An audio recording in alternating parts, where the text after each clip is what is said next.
Hey, beautiful people. Welcome to my channel, Being a Carer with me, Kes. What do you do when you take your service user out? They are eating or you are feeding them and they start choking. What do you do when your service user asks you for sex? What do you do when your service user goes into a shop and the money they have is not enough to buy all the things that they need? Trust me, you want to watch this video with me to the very end. My name is Kesiena Akwara Atie, a health and social care trainer. To all you, my lovely, awesome, old and new returning subscribers, you guys are, you are just zenith, if you know what I mean, okay? And of course, to all you, my lovely mentees, thank you. Thank you for thinking me worthy enough to be your mentor. I deeply and honestly appreciate you all. Okay? Now, hey, if you're just watching this channel for the first time, hello there. What are you waiting for? Smash that subscribe button. Come on, join the family. Give me a thumbs up by liking the video. All right? And don't forget to click on that all-important notification bell. So whenever I upload a new video, you, my darlings, will be among the very first to know. Follow me also on Instagram, TikTok, Twitter, Care by Kes, and I'll see you there. All right. So let's get into the topic of today, which is scenarios or situations you could find yourself in as a support worker. Now, you walk into your service user's room and they're masturbating. What do? You can't do anything really. You just excuse yourself and leave. Simple. And maybe report it to management. Now, let me tell you a little story because we have loads of stories to tell you from my own personal experience. Now, I used to work night shifts a lot back then when I was on the field, okay? And I used to work in this particular home that had 6 gentlemen. So I'll give 5 of them a wash and one I just dress him up. He doesn't like washing, okay? Maybe not every day, all right? Now, this particular day, I had this particular young man. Of course, they are all non-verbal. This particular young man, whenever he sees, he's always so excited. I didn't know what exactly was going on. So the night time when I go to wake him up to give me a wash, he never wants me to get him up. No matter how much I plead and all of that, nope, he doesn't want to get up. So I spoke to the manager about it. And she says to me, okay, when he doesn't want to get up, just take the covers off of him and he will get up. I said, fine. So this particular day, I'd done others. I went to him and I said, sweetheart, come on, let's get you up and ready for the day. You know, so I took the covers back off of him. He pulled it back on. I'm like, come on, darling, we need to get you ready. I pulled it off. He got it back on. And then the third time, I pulled it off. He looked at me. He stood up. My God, guys, when he stood up, his family jewels was at attention. Ha! People.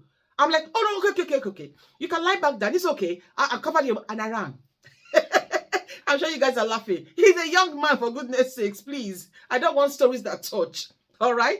And so when the manager came in the morning, when I was going to hand over, I told her exactly what happened. And she started laughing. And she said, oh, that does happen to him because he's young. I'm like, oh God, not again. And so I asked, please, can I be excused from giving him a wash? Since, of course, it's something that he sees in me and he likes, please. No, thank you. All right. Now, also, what do you do when you take your service user out for lunch and they're eating?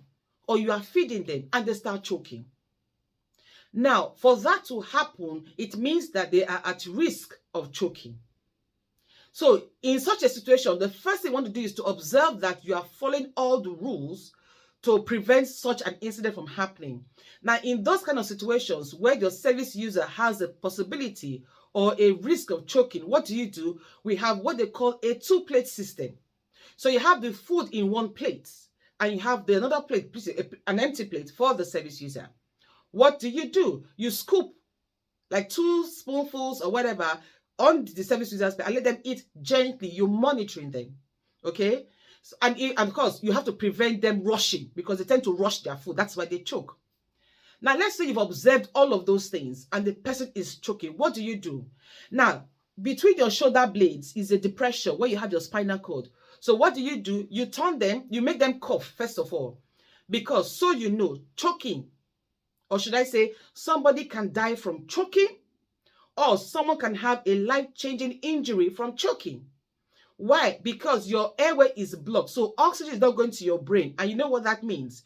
You have a 10-minute window for oxygen to go to your body, or else it will be seen in the afterlife, if that makes any sense. So let's say you've done everything, you've observed taken all the precautions and everything, and they are choking.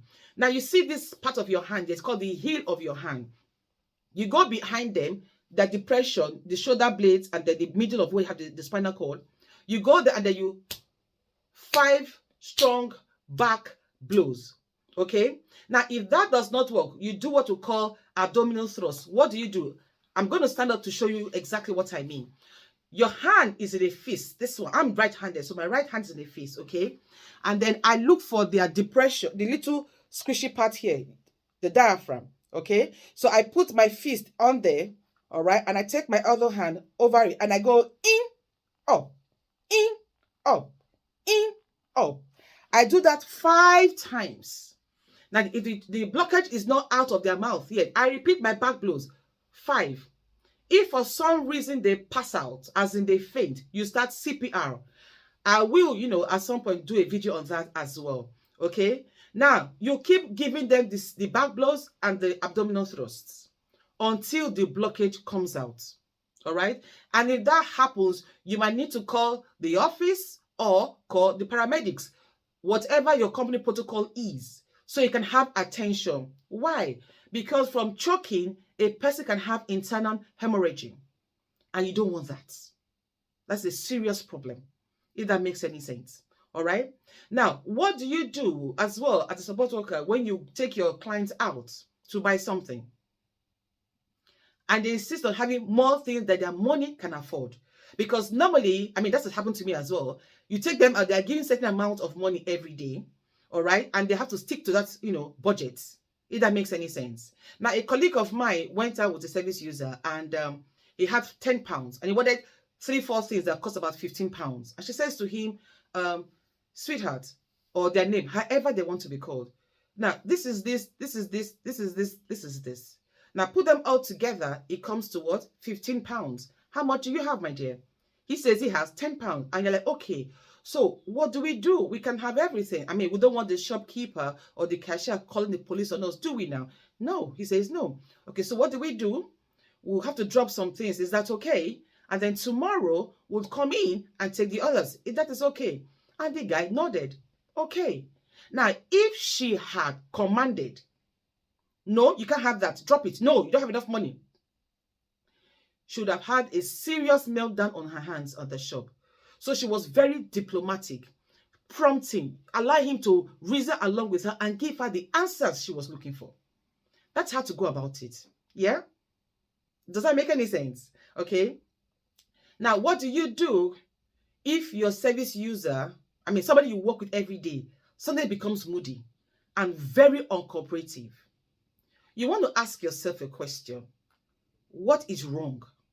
Because if normally they are okay, they are bubbly and everything, and now all of a sudden they just are not in the mood.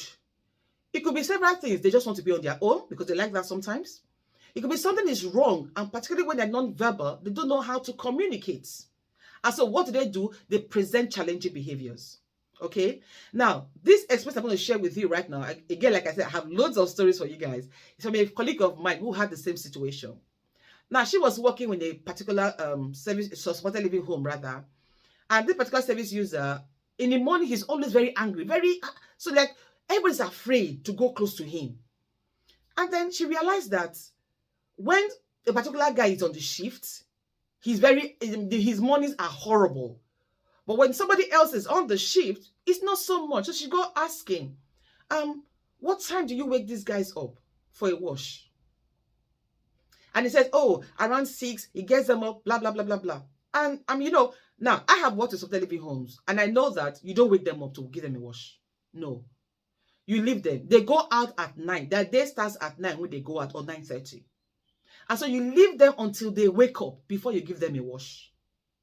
And so she now said, okay, how about you don't wake him up at this 6 o'clock to give him a wash? Let him sleep till he's ready and see what happens. Of course, the colleague was a bit hesitant, but said, okay, if that will make things better for everybody in the home. And so on this particular day, he did wake him up at 6 to give him a wash. He left to sleep into like 7:38. And then when the guy got up himself and had his wash, he was good throughout the day.